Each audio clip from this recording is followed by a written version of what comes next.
In this video, we will provide a basic overview of the California Homemade Food Act, which allows for the sale of cottage foods products in California. We will also discuss how to make a variety of cottage foods. On January 1st, 2013, California's Cottage Food Law, also known as the California Homemade Food Act, went into effect. In this video, we will provide an overview of the law, including what foods are allowed and where you can sell your cottage foods. We will also provide some examples of how to make cottage foods, including baked goods, vinegars, honey and nuts, and jams, jellies, and butters. Each California county implements the law differently. Make sure to check with your county's environmental health department to find out how to become a cottage foods operator in your county. What is a cottage foods operation?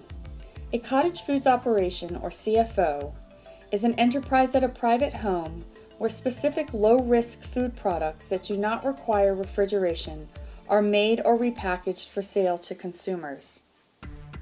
The cottage foods operator must reside in the home. To qualify as a CFO, you must have $50,000 or less in gross sales annually. You can also have a maximum of one full-time equivalent employee, not counting family members or household members. Only specific foods that are defined as non-potentially hazardous are approved for preparation by CFOs. These are foods that do not require refrigeration to keep them safe from bacterial growth that could make people sick. The California Department of Public Health, or CDPH, keeps a list of approved cottage food categories on their website. Here is a general overview of foods that are allowed. The list of allowable products is updated every year, so make sure to check the current list on the CDPH website, www.cdph.ca.gov. Here are some of the approved cottage foods. Baked goods without cream, custard, or meat fillings, such as breads, biscuits, cakes, cookies, etc.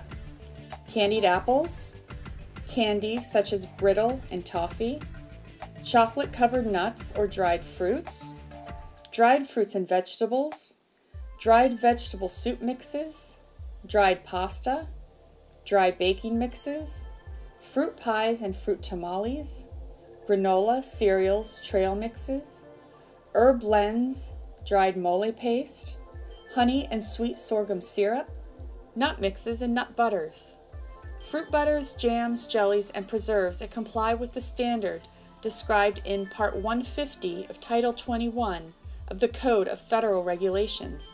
We will review these guidelines later in the video. Nut mixes and nut butters, popcorn, vinegar, and mustard.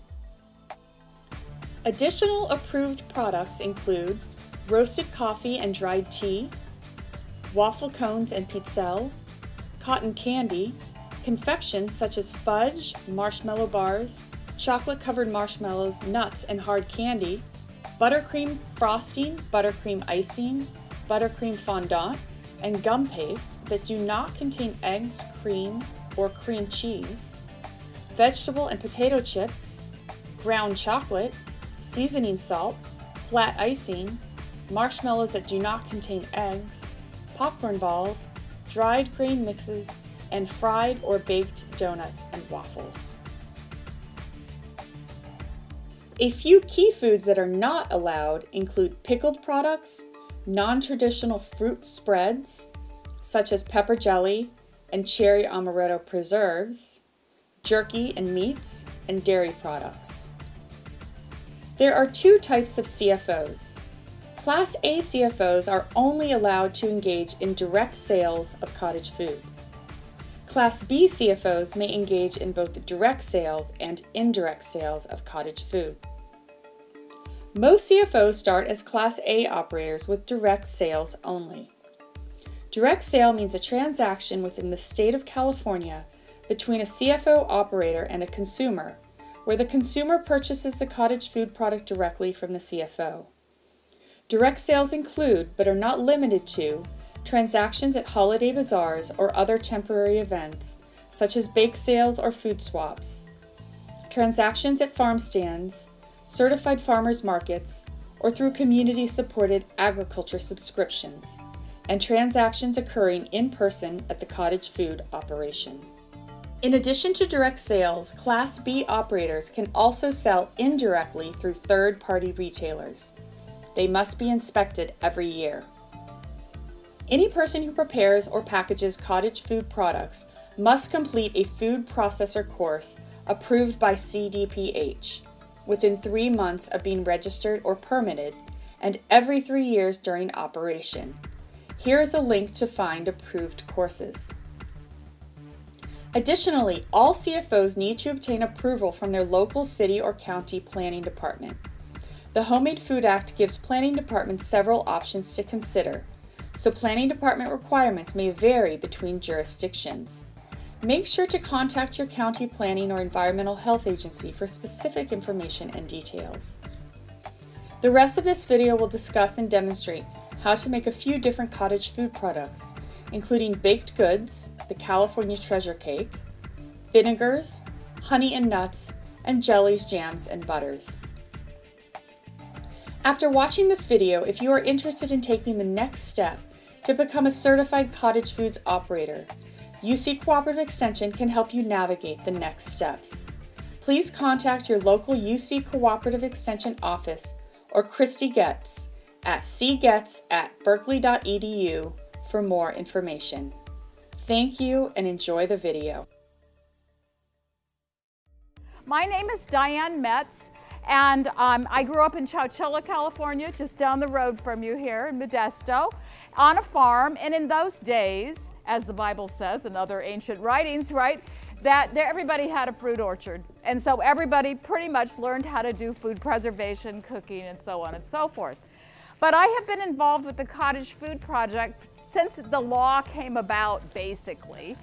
I worked as a nutrition, family, consumer science advisor for the last number of years in my career, but I also did 4-H youth work for Cooperative Extension for many years and was a county director.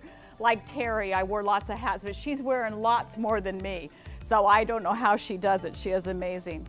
I worked in Solano and Yolo County, and so UC Davis is in Yolo County, and Solano is just to the west of that, just so you can place where I live now.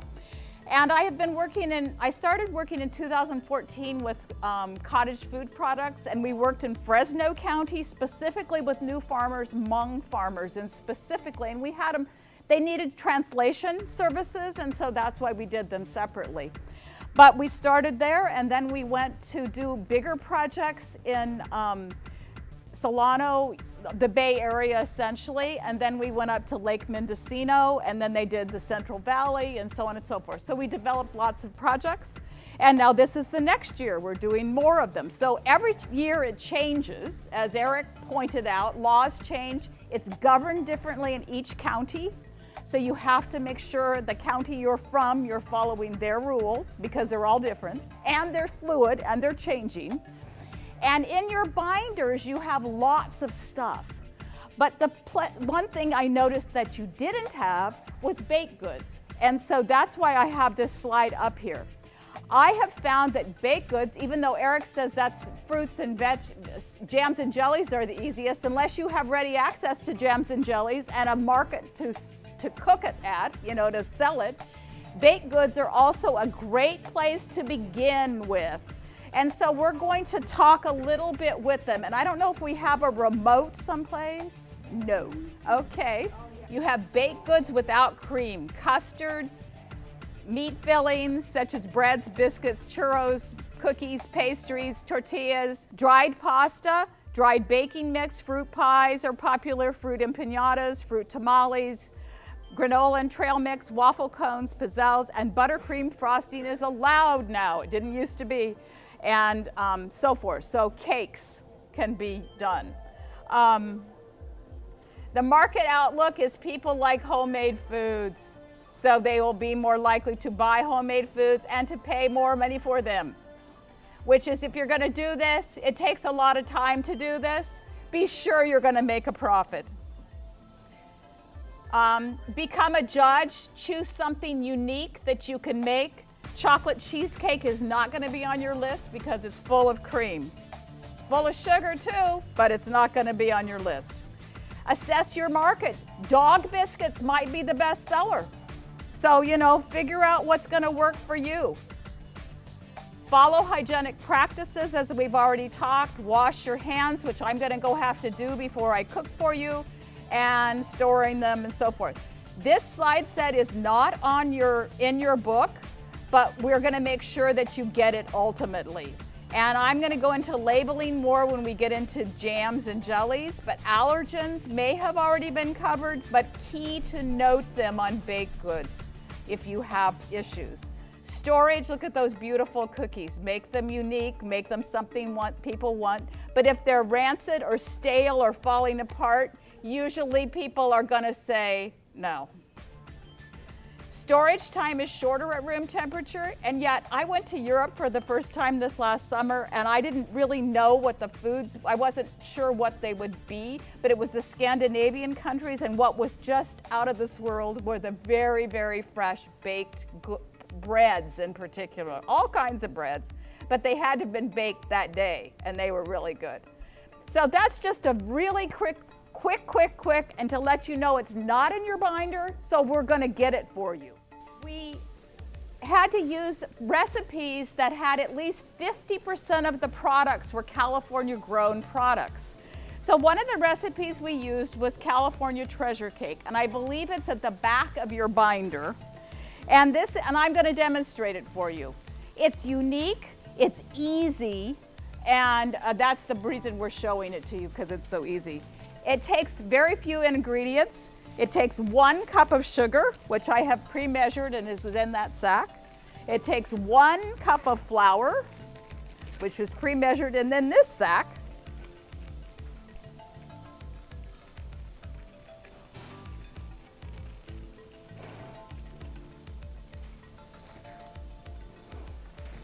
And somewhere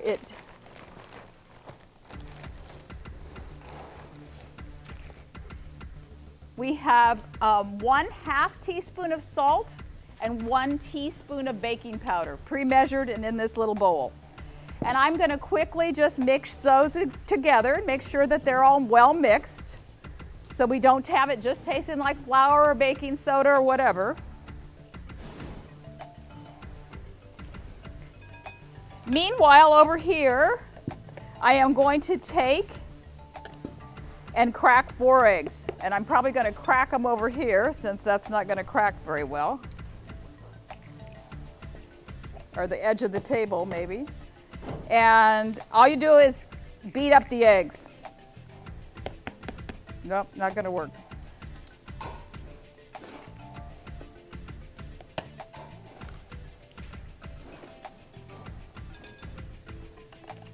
You just mix them up till they're mixed up. You could use a mixer if you want to, but since we're not having electricity and they want me to do it in 5 minutes or less, we're going to do it this way. So it just needs to be mixed very, very carefully, or just a little bit so they're all congealed. And then we're going to put a teaspoon of vanilla extract in it. And I figured I could pre-measure that, but it probably would have made my car smell like vanilla, right? If I hadn't pre-measured, had left it in the bottle in a Ziploc bag, which is what I did. And you just mix the vanilla into the eggs, and there you go. The next thing you do is add your whole walnuts and dates and cherries, all grown in California, right? You have lots of walnut trees in this area. You don't have so many dates, but in Southern California, they have lots of dates. So they're whole as possible, 3 cups of walnuts. So it's easy to do. You don't have to be chopping anything. That's what makes it a great recipe. Whole pitted dates, 3 cups.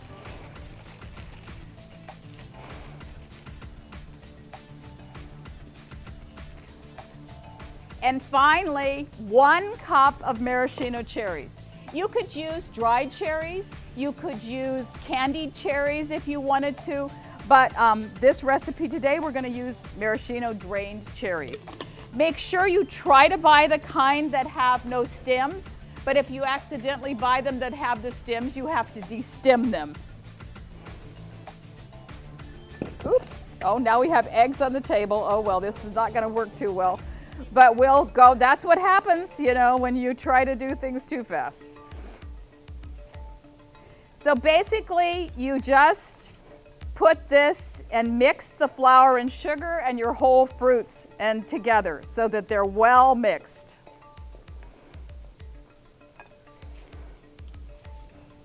And you pour the eggs over them and mix it together. Now I'm going to try to retrieve some of these eggs. The tablecloth was clean and I ironed it. And we're baking it, right? And you don't have to taste it if you don't want to.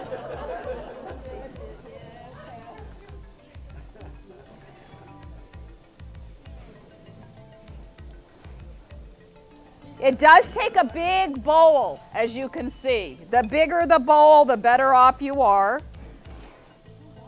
There's no water, very few ingredients, just the 3 cups of walnuts, 3 cups of dates, 1 cup of cherries, 4 eggs, 1 cup flour, 1 cup sugar. And you could, you know, probably cut the sugar a little if you wanted to, but when you taste it, you can kind of decide what you think. That's another thing with baked goods. Basically, you can vary the recipes and make them to suit you, which you cannot do with your jams, jellies, and butters, which I will be showing you after lunch. You have to follow the prescripted recipes, and they are very high in sugar for the most part. So at lunchtime, you're going to have a chance to taste some other preserved foods. Some are cottage foods, jams and jellies. Some are not approved. And the ones that say are not approved say NA, like not approved. You can't make those for cottage foods. And in fact, some people in our county have gone ahead, and one of the things in your binder says you can't make cherry amaretto jam, for example. We have a woman who has a farm and she wants to do extra value like Eric, and it's a fruit farm. So she specifically went to the cottage food class. However, she ended up doing her food a different way. She does it in a certified kitchen, so she has more, she can do low sugar fruits and jams and butters and so forth, because she finds that the high sugar ones don't sell for her. So the pans you put it in, and I bought some of these. I don't usually cook in this kind of a pan, these foil things, but you pre-butter it, butter or grease the pan, and then you put in parchment paper and you grease that. And so I know how much this makes, and so we're going to put it first in this one and what's left in the other one. It makes one big loaf, like a 9 by 12 loaf of bread, that size loaf pan, or 2 of this size. And this one that I bought, the foil one, is a little bit bigger than the one I usually use. So that's why I'm going to use one of my own. But I carted all this stuff over here this morning, and I wanted to make sure that I get it back. You know, I don't want to come back to Modesto tomorrow. Even though my little sisters that live in Kingsburg now would love me to come visit them. And my brother that's still in Chowchilla. It's called California Treasure Cake. So it's a fruit cake. It's like fruit cake, but fruit cake haters love this.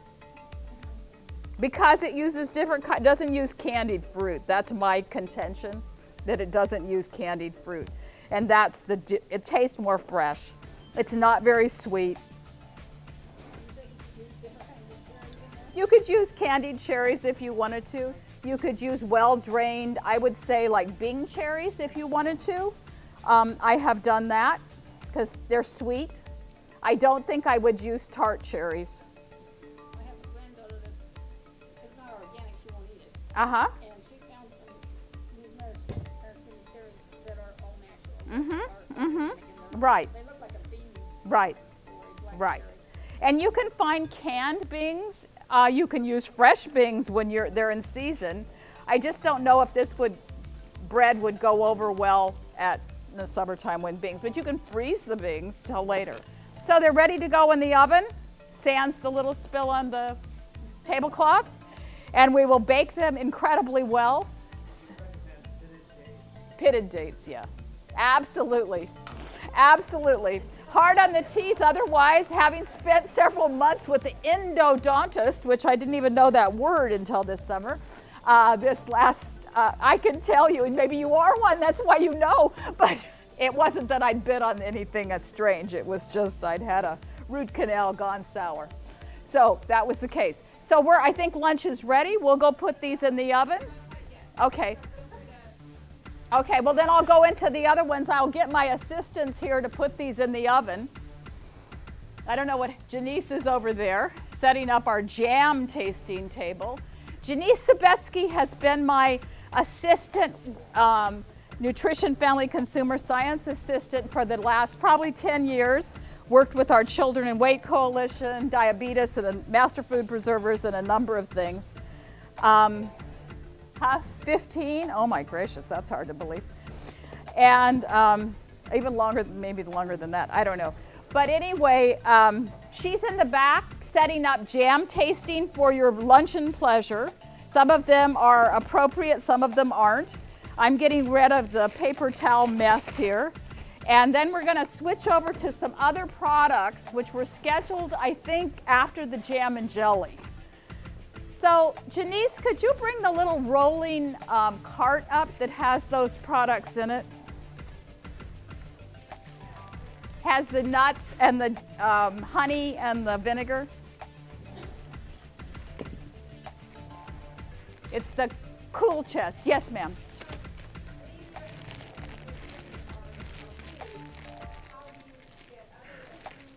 Actually, for baked goods, none of them have to be approved. Read over your instructions earlier before you get to that. Jams and jellies, we'll go over that at the next, after lunch. They can't be approved, they have to just be done a certain way. We'll be going over that. If you go the route of using a certified kitchen, which the Erickson's farm in Sassoon Valley does use a certified kitchen, then they do have to be approved. So but it's different than cottage food, but we'll go over both. So vinegar is another approved cottage food product, and I'm going to stand up here. I don't really have too much to demonstrate until the end, but I'm going to just use these to go over. The demand for local vinegar, you're seeing more and more special products of vinegar in the market. You will see herb vinegars and local vinegars and made from fruit juices and wine and various products. So that's why it is, people are looking for that. Under ideal conditions, vinegar can be stored for 6 to 8 months, so that extends the products that you might be using. Allowable products are the very first one that says flavored vinegars using dried herbs, fresh fruits, and spices. Mark a big X through that. That was allowed, and now it has been not allowed. It's perfectly safe. There's nothing unsafe about it. But because the state health department is running this and not food science people, they've disallowed it. You don't have it in your book. So that's why I want you to know it exists, and we're going to be sending it to you. But people want to ferment their own vinegar, and some people will be doing that because they have lots of wine or they have lots of pomegranate juice or something that they want to turn into vinegar. And so I bring it up so you know how to do it. But the flavored vinegars are out. It was allowed, and now it's not. There's something called, some people are making their own vinegars and using it in alcoholic drinks, shrub. And so there's, you know, different things that always are coming up, but the vinegars are usually in bottles, and I don't think I have anything on labeling, but they do need to be labeled the same way as the others. And so I'm going to show you the vinegar and pass it around, and then we're going to quickly go on to 2 really easy ones if you have access to them. This is a vinegar that's from a family farms, Robbins Family Farms in San Luis Obispo County. I also did a training down there last summer, and this was my gift. so I saved it for you to look at. However, it is not a cottage food. You'll see that the label is not the appropriate label, and I don't know if that labeling was shown yet or not. Not yet, okay. And so, but you can read it and see. But it is a family farm, and they have balsamic vinegar, so that they market and sell. Two more slide sets that are not on in your binder as far as I can see are nuts,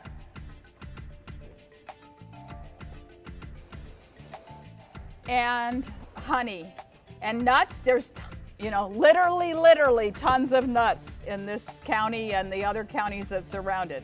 So nuts are something that is very easy. People like nuts. If you can sell your nuts directly, you may, in local things, it's easy to do. You can also have chocolate covered nuts, granolas and cereals that contain nuts, nut butters and mixes. And you just need to be clean and sanitary and so forth. You can also sell nuts in the shell. We have a company, and I think we're going to set the dried fruit from that company out for lunchtime for you to sample dried fruit, commercially done dried fruit. They are a company that will dry to tailor to still, it's a local family that will still dry food for you if you want food dried commercially, but then you sell it locally, which is an option that you have for drying fruit. But they sell nuts in the shell all year round, which is typically not done. And so people who want nuts in the shell, put a bunch of walnuts in a sack. How easy, put a label on it. How easy is that? I mean, that's why I say it's easy. Just know that dried nuts have been associated with foodborne illness in the last few years, maybe 6, 7, 8, maybe 10 years. And so they do have to be handled appropriately. But they're easy to market. People like local nuts.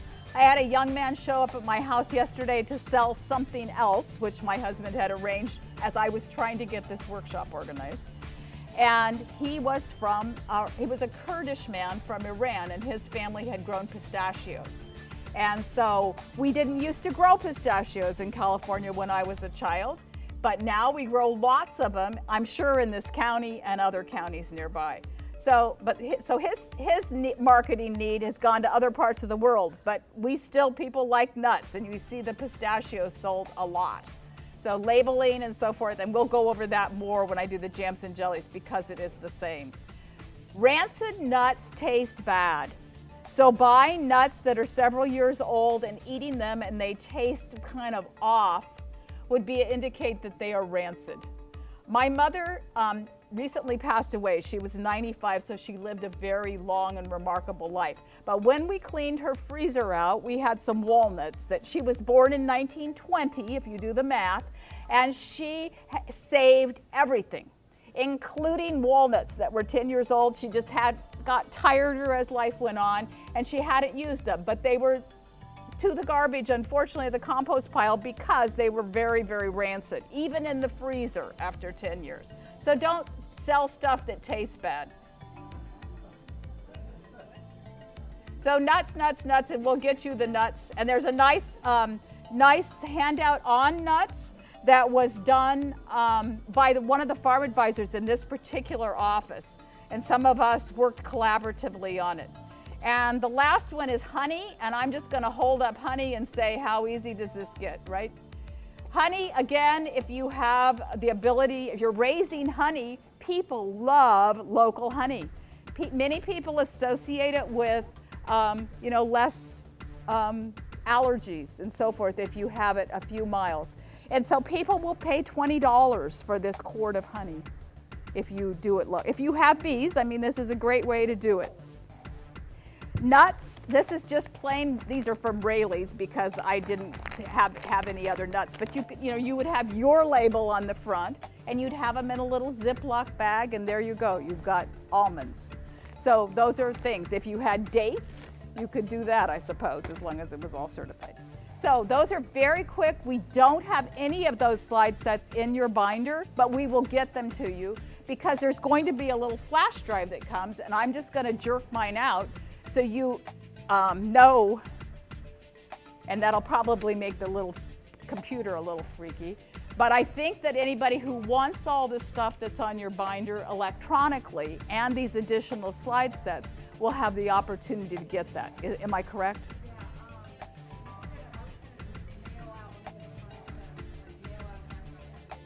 So like the vinegar slide set that's wrong at this point, we need to get right, and a few things like that. You know, because stuff changes on us, and like I said, it's very fluid, but we don't want to send anything out to you that is inappropriate at this time.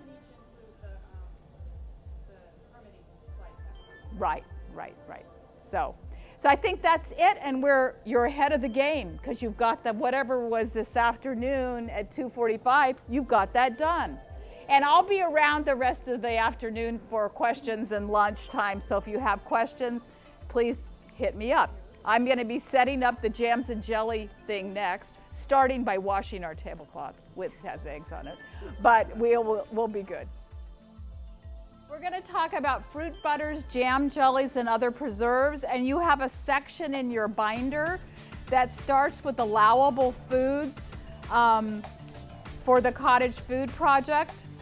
And what you may want to do is do something like this one at some point when you get home to get tabs in it so you can more quickly turn to your sections. Just a thought.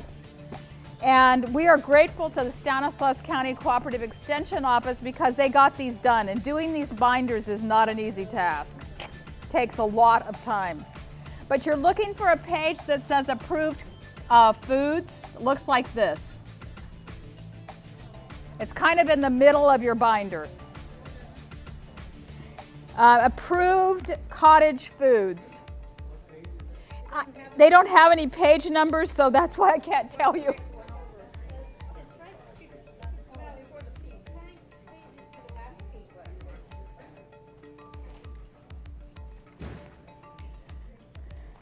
And one of the things I said in the baked goods was that buttercream frostings were allowed. But when you look down in item number 20, it says buttercream frosting, but keep reading. It says buttercream icing, buttercream fondant, and gum paste that do not contain eggs, cream, or cream cheese. So how would you make a buttercream? You would make it with butter and some other item besides cream cheese or cream to be the liquid. Doesn't say you can't use milk. Doesn't say you can't use orange juice or lemon juice, which I've used both and make lovely citrus flavored icings. Doesn't say you can't use maple syrup, for example, which would make a maple-y tasting thing. So there's things to play with, so you have to, don't use what they say you can't use, but you can, they are going to tell you if you can't use something else. So just wanted to clarify that. That was a question that came up. But those are the things that you can make on that list at the moment. So it's quite extensive, and be sure that you read through those. Those are some of the places you'll get ideas for things that you can make.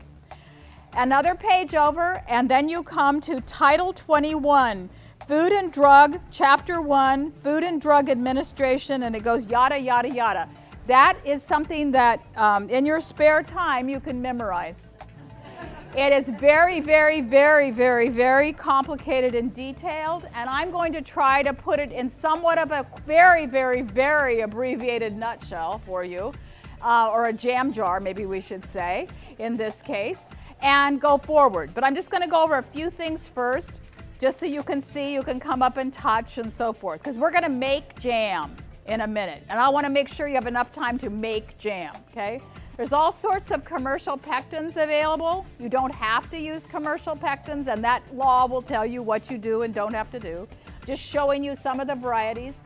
You probably would not use this one because it's a low sugar, and low sugar is not allowed except under very stringent and interesting recommendations. So you can do it, but it's not easy.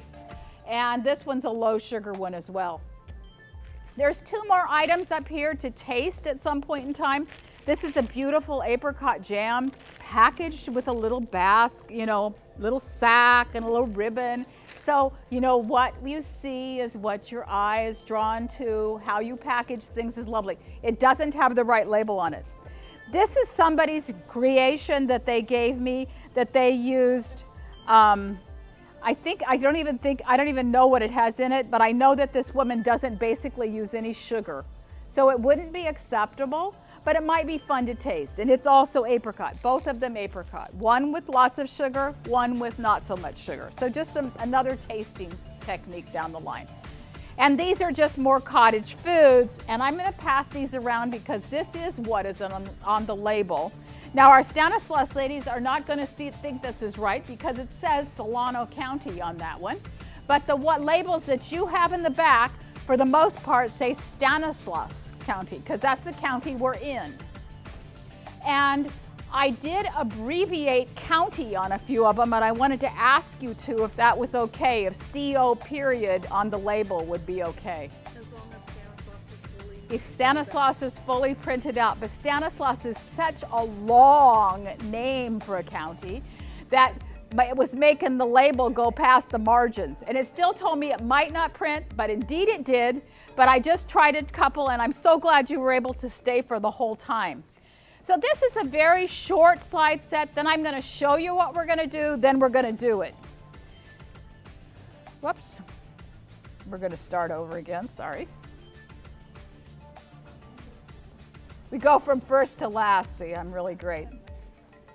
I'm used to a clicker, and I walk around while I do it.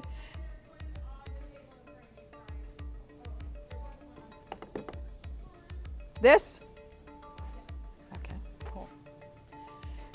So there's a bunch of mandatory guidelines when you make fruit preserves of any kind, butters, jams, jellies. And we're going to very quickly, do not rely on this slide set. You have it in there. Rely on the rules with a Title 21 thing. We'll see if this is going to work. Nope, it's not going to work. So we'll keep going this way. You can, jellied products, you can have fruit, you have to have sugar, you have to have some kind of pectin, and some recipes call for added acid. The fruit has to be from a approved source, so you can't go to the backyard and pick your limes if you want to make lime curd, which we have that recipe, and I can send it to anybody, or I can verbally state it to you after a while if somebody wants to write it down. Sugar, you can use regular sugar, you can use agave syrup, corn syrup, honey, maple syrup, low sugar saccharin, high cottage food proportions, and taste test. Make sure your product is something somebody would want to eat. You have to follow the Title 21 Part 150 fruit sugar proportions. Pectin gels the product. You can use natural pectin, varies by fruit. Pectin, commercial pectin is made from fruit, so it's not some adiaphora stuff. It's made from fruit peels, basically. But they've just concentrated it for you and made it easier. And some recipes have acid that you have to put in, usually commercial lemon juice. So reducing foam, you can't use butter. That's been the traditional method to reduce foam in jams, jellies, and preserves, but you can use vegetable oil. So that's one cottage food rule that differs. There's nothing to do with safety as far as I can tell, because you use a minute amount of either. But you can, for fruit butters use far less sugar. If anybody tasted the apple butter in the back, it's far less sweet than the strawberry jam that you had to taste and the pomegranate jelly that you had to taste. But you can only use these fruits. Like one of my sons likes strawberry butter. Strawberry you cannot make for cottage foods because it's not one of the ones that's listed. So you can only use the fruits that are listed. And you can use up to 5 fruits. And you have to have at least 5 parts fruit to 2 parts a sweetener, and it has to be by weight. And so you have to weigh everything. Jams and preserves can be made from these two. There's a group 1 and a group 2. I do not expect you to memorize it, but you can see there are 2 groups, and they are done differently. Group 1 has to have 47 parts fruit by weight to 55%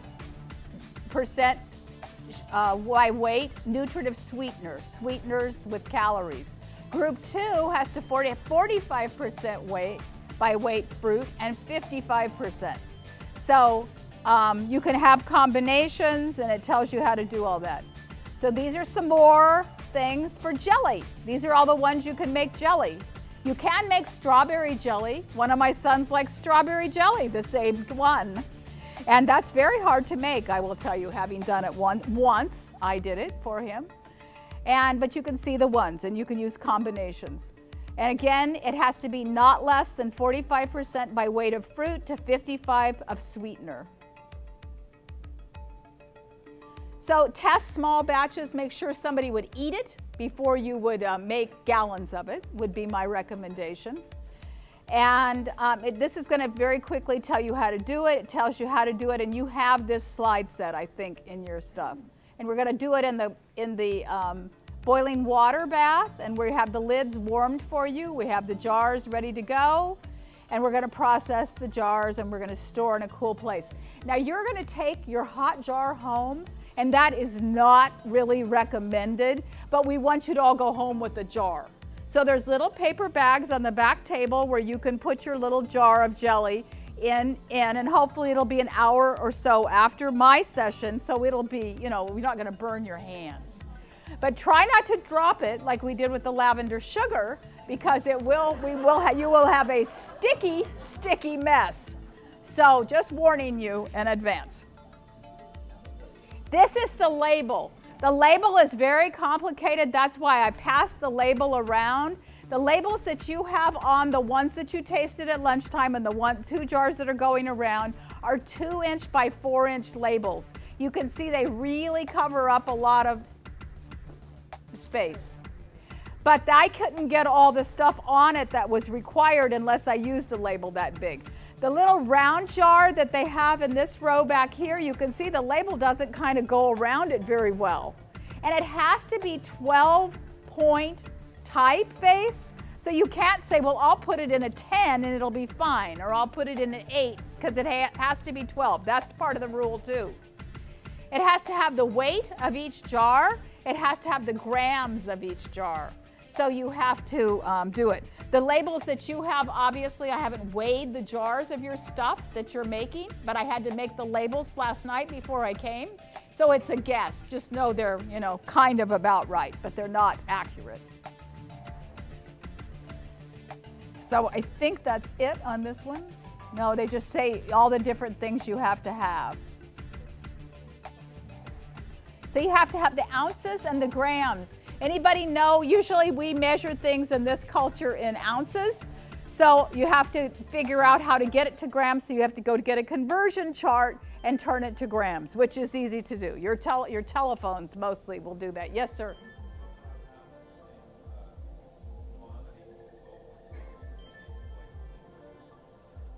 I think it tells you what you have to have, actually, what font. So I think, and I'm pretty sure that's in your binder, the specifics, but it's very specific.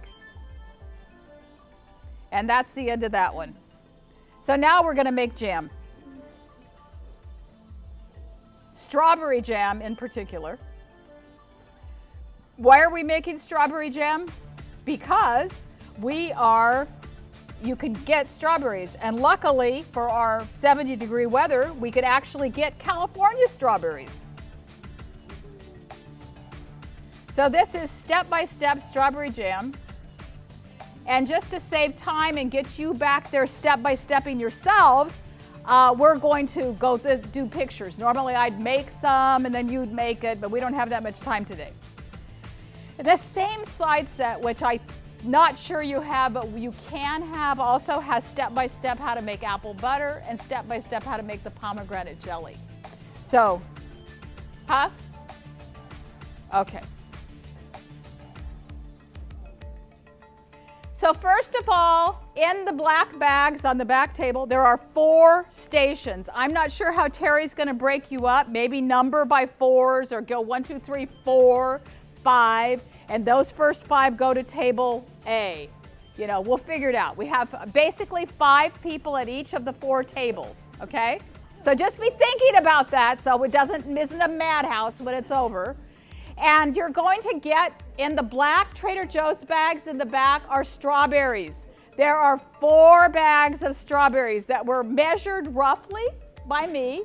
They were washed and crushed and so forth, so I did a lot of the work for you and measured them. But you have to measure them again to make you have 34 ounces. So if you were going to do pounds, this is a little math. Some of you haven't done math in a while. That would be 2 pounds and 2 ounces. 34 ounces. So the 16 ounces in a pound plus 16 ounces is 32, plus 2 equals 34. So you want to have 2 pounds and 2 ounces. So in case I measured wrong, there's another little box back there that has 17 ounces of strawberries. You have to go get some for your table if you're a little short. If you have too many strawberries in your bag, leave them in the bag. And you're going to measure 34 ounces, 2 pounds, 2 ounces. In another bowl, and you have 2 bowls back there, you're going to measure 40 ounces of sugar. And yet in another clear coffee cup, you know, a little drinking cup like we used for tea, that's literally what I took, was 4 of those. You need to put 4.5 tablespoons of Ball Classic pectin, or your recipe in the back says 1.4 ounces of pectin. So you're going to do that recipe. And I think the recipes are at each table. Are the recipes at each table? Yes, okay. The recipes are at each table. So you're going to first of all weigh that. Many of you have not used a food scale yesterday or today. And so the first thing you're going to do is weigh your bowl. And one of the bowls weighs 9 ounces. But if we were to add that on to the strawberries, it would be wrong, right? So you push the button again, and it goes tear, and it goes back to 0.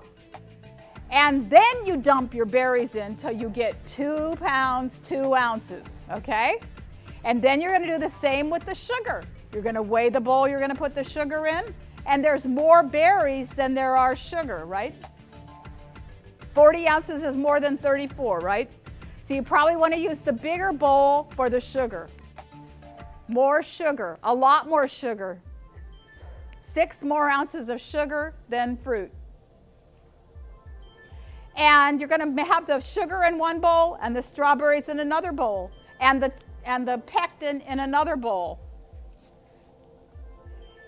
And so this is the part I did for you. I washed the berries, I didn't soak them, I got rid of the bad ones, I cut off the bad parts, I crushed them with a potato masher, and that is my potato masher, and it is my favorite potato masher, but you can use any potato masher. People could use a blender, you can use whatever works for you. Prepare the lids, check with your directions on your lids.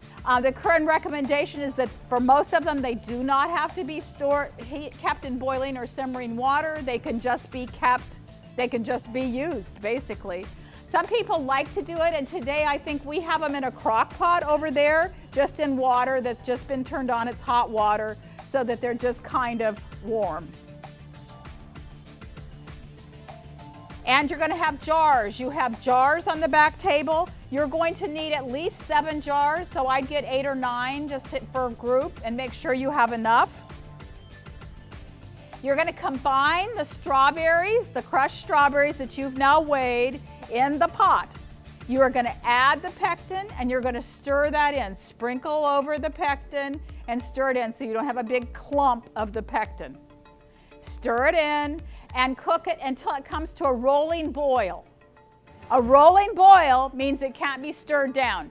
You can see it starting to come to a boil there in the bottom picture, but it's going to fill up your whole pot when it's to a rolling boil.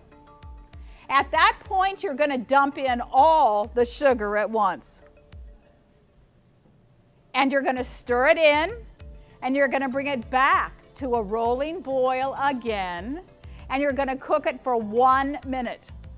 Return it to a rolling boil, boil hard for 1 minute. So you have to time it. So make sure who has a watch with a second hand on it. Appoint that person.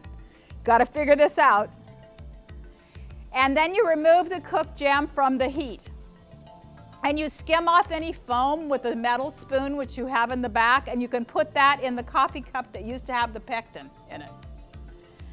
And you can reduce the foam by adding a half a teaspoon of vegetable oil during the cooking process if you wish to. You don't have to, that's if you want to. And I'm going to show you what happens sometimes, and just so you know not what to do. Underripe berries can cause excess foam. It's February. There's not usually very many California berries, and the first ones you get tend to be from Southern California. But blessedly, we had that hot weather 10 days ago, and so we got Watsonville strawberries. And so they were not hard as rocks. But the first batch I did, the jar with the label that's going around, was hard as rocks. And it was foamy. And not only did it create 7 jars of jam, it created 2 jars of straight foam, which I went ahead and canned for you just to see what not to do. But there is strawberry jelly at the bottom. As you see, it's separated out, very pretty jelly at the bottom, but not something you'd want to sell anybody. I don't think anybody would buy it. No, not enter it in the fair, not sell it. I don't think it would go over very well. So early berries, and I've had this happen when I did the workshop with the Hmong in March as well. And I used Ventura berries, and Ventura berries are usually lovely. Don't get me wrong, it was just because they were early. They were too early, and they were excessive foam, in my opinion. They were too not ripe enough. So you ladle the hot jam into the jars, leaving 1/4 inch headspace. That means you leave 1/4 inch. You do not, I've had people come with rulers and do that. Just eyeball what 1/4 inch is. You know, this is an inch, this is 1/4 inch. So it's not very much. Kind of, it's a guessing project. Each table will have a master food preserver helping you. And I know Barbara's one of them. Where are the other ones that are going to be helping? Wave, I got master food preservers are going to be helping at the tables, making sure. So your leader will be introducing herself to you. That looks like they're all women at this point in time. A canning funnel is available, and you can use them. And then you're going to take either a wet paper towel or rags that are in the back, and you can wet them to wipe the rim off, because the sealing lid will not affix to the top of the glass if you have a piece of strawberry on it. So you'll end up with an unsealed jar which won't sell, won't be allowed to be sold. And then you put the lids on it, and then you put the rings. I was taught years ago by a gal who had 9 children and still did all of her canning and dried food, and probably made butter and ground her own wheat too, I think. But she always put the rings and the lids together in units, and then she grabbed them out with forceps because it saved her time. So, you know, that was just different strokes for different folks, but you guys can play around with that, how it works for you. And you hand tighten. You do not force them tight. Do not, it's tight, but you don't go into ties. I oftentimes have gentlemen who have caused lids to buckle because their hand strength is naturally harder than a woman's, just in general. And so what happens, they're so tight that the air in the fruit and the jar cannot get out, and it will actually make the lid buckle. It'll just bend and it won't seal. I personally have never done that, and as I get older, my hand strength is less strong, so I haven't had to worry about that. But that's just a key. And then after you lift them into the canner, and I understand that the master food preservers are going to do that step for you. They're going to take all your hot jars, and you can come back to the workshop, and they're going to can all these jars, and they're going to place them in the canner that's already hot. They've already got the water heating in the back. And they're going to put them, and they're going to make sure that at least 1 to 2 inches of water is over the top, and they're going to process them for 10 minutes. At a gentle boil, and they're going to turn off the burner and allow the jars to sit for 5 more minutes, and then they're going to take them out.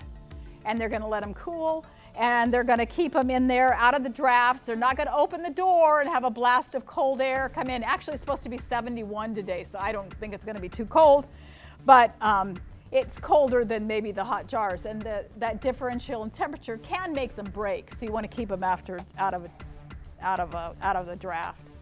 And then you allow them to sit for 12 to 24 hours. You might let them sit for 1. You'll probably want to eat them anyway, right? So if they don't seal, put them in the fridge and just enjoy your jam that you made. Because they might not seal due to the fact we're hurrying the process so you can take them home.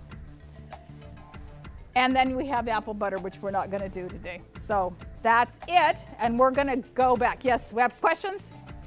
What are your thoughts on Steam canners are allowed by USDA now.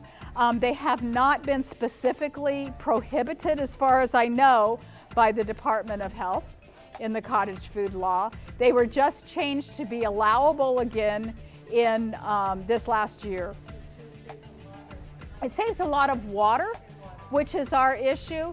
The issue that I have found in the past, they were disallowed for many, many years. In the 70s, they were allowed, and I found that people who were not as strong, didn't have to lift the heavy pot of water. You know, I look at these gourmet kitchens where they have the pot filler by the stove, and I think that's lovely, but I don't have one of those houses, so I don't expect that I will ever get one. So I can't do that. I have to lift the big pot of water over. There is more breakage. You do have to make sure that the steam is vented properly, which means it needs to sit for a longer time to make sure that the whole steam canner is full with hot steam.